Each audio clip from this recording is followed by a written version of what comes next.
बिस्मिल्लाहिर्रहमानिर्रहीम। अस्सलाम वालेकुम दोस्तों। माशाल्लाह जी, ये देख रहे हैं, ये ईरानी प्याज है जी।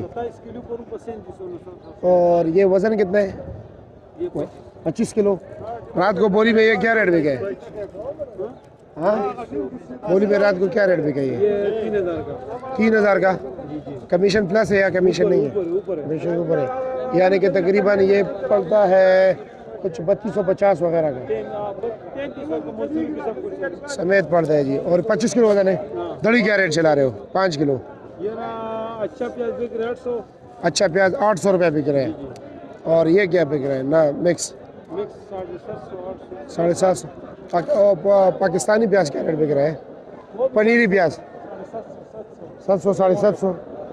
और पुलकारा प्याज 900 रुपया। पुलकारा प्याज आप लोगों को दिखा दूँ जो 900 रुपये दड़ी है।